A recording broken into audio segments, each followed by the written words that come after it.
right. Hello, everybody, and thank you for joining me for Astrology in the News for Valentine's Day, February 14th, 2008. And boy, we got a few really good stuff to cover. So we're going to go over Netanyahu. I wish that was my name. Netanyahu. Anyway, guess who's getting into a little trouble in Israel? So we're going to take a look at his chart. Shaun White nails it on the half pike in the 2018 Olympics in Korea. And also, too, inflation fears. And another thing that I want to cover that's very important is the transit of Mars over the fixed star Antares, okay? We've been seeing a lot of uptick in violence, so I'm going to be explaining that. So without further ado, Benjamin Netanyahu, the Prime Minister of Israel, this has been under investigation for bribery. So Benjamin Netanyahu, of course, I think he's been prime minister of Israel a couple of times. And of course, from what I understand, the Israeli police are saying that he took bribes of jewelry, vacations, and things like that up to $1 million. So if we take a look at Benjamin Netanyahu's chart here, he's got a very powerful chart. So he was born in Tel Aviv in 1949. This is the Vedic astrology chart that I use for all of my consultations, by the way. So if you want to book a consultation, all of my contact links are in the information below. So as you see, Benjamin Netanyahu is a Scorpio ascendant. His ascendant right here is conjunct the planet Venus. So this is actually very good for material wealth, right? So he's got Jupiter. His Jupiter is debilitated actually, and is also in Sandi, which is close to the border of the Capricorn right here. And then he's got the North Node in the fifth. And if we go around here, let's see, Mars and Saturn are conjunct in Leo. Pluto here is in the sign of, let's see, that is Cancer. And then, of course, right here, he's got many planets in the sign of Libra with an exalted Mercury, which denotes a very high level of intelligence. Conjunct his moon and, of course, the south node of the moon, which is a little bit iffy. Sun is also debilitated, too, in the sign of, let's see, Libra. So, anyway, when we're taking a look at his chart, the one thing that we want to take a look at is transits, number one, and number two, the dasha cycle that he's in. So right now he's currently in his Mercury moon cycle, which started in, I'm sorry, no, he's in his Mercury Mars cycle. Geez, boy, I'm like so whiffing and whiffing out.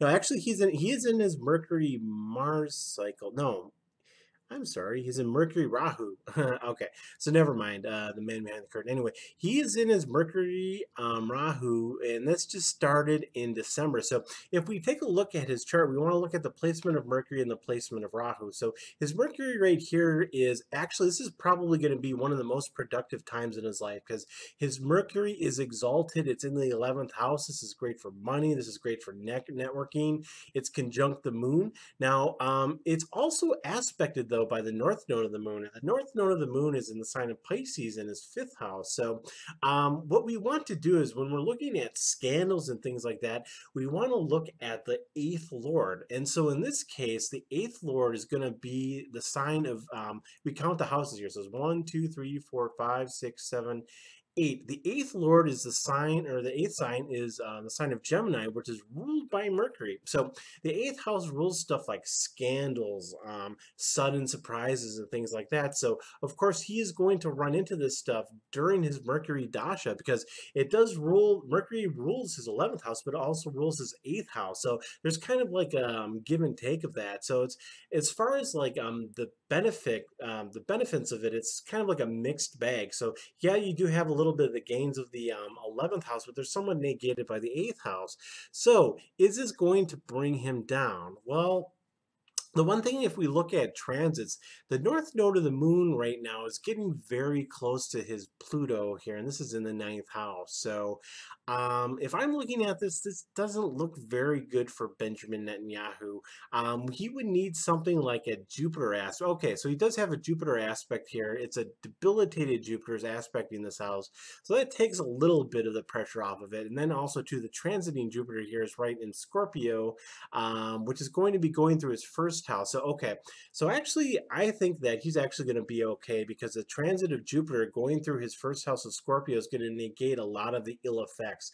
So Jupiter is going to be aspecting the north node of the moon right here, and that's going to kind of, so the north node of the moon can be controlled by Jupiter, and when it's aspected by it, it takes a lot of the bite out of it. So I think Benjamin Netanyahu is going to have some trouble now, but I think he's ultimately going to come out of this because he's going to benefit from his Jupiter transit. Okay.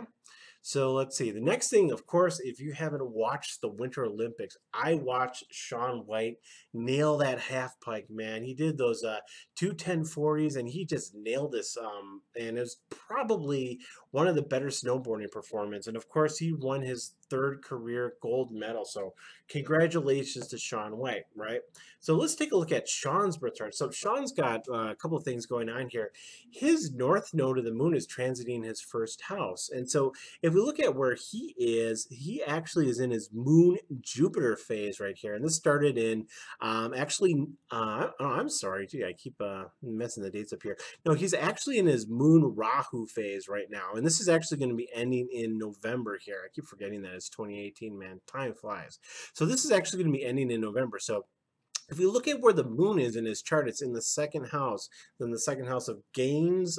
It's also for money, speech, things like that. And that's actually a fairly benefic placement having the moon in the second house. And then if we want to take a look at where his north node is, now his north node is actually in the ninth house here. And that's also the house of travel. It's also this is actually kind of close to Netanyahu's chart a little bit. He's got the same placement. So this is also in the sign of Pisces in the ninth house here. So this shows success through travel in foreign places because the north node of the moon, or Rahu, represents foreign objects or foreign places, fascination with foreign types, and also benefits through travel. So this is really going to be one of the best times of his life for his career. And not just that, but the north node is transiting his first house, and it's very, very close to his ascendant.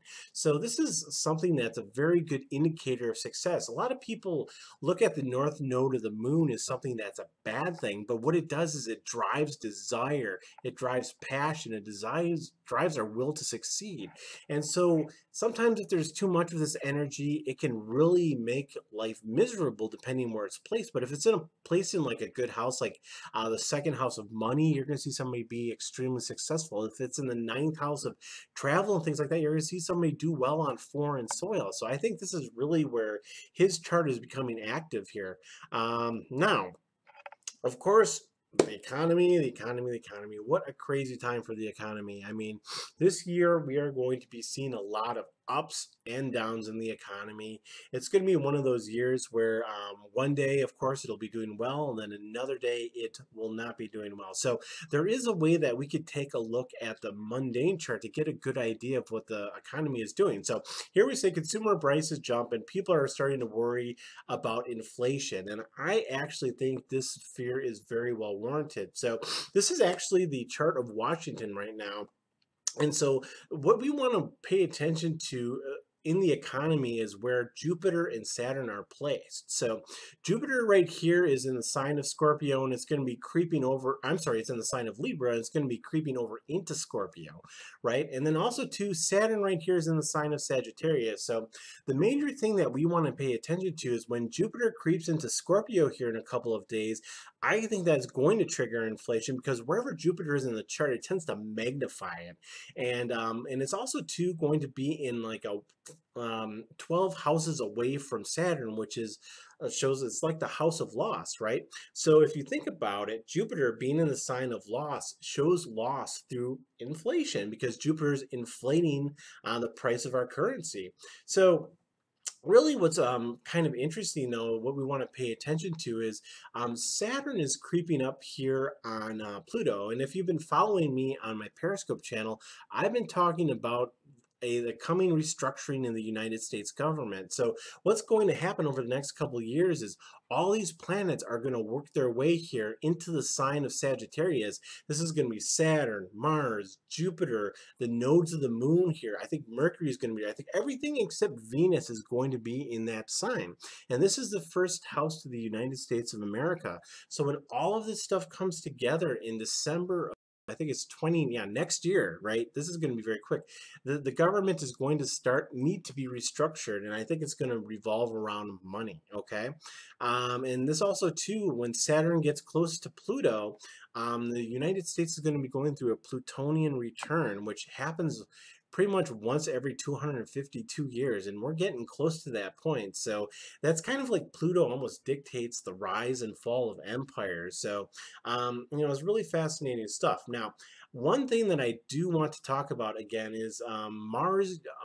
Is right here in the sign of Scorpio, and it's transiting the fixed star Antares.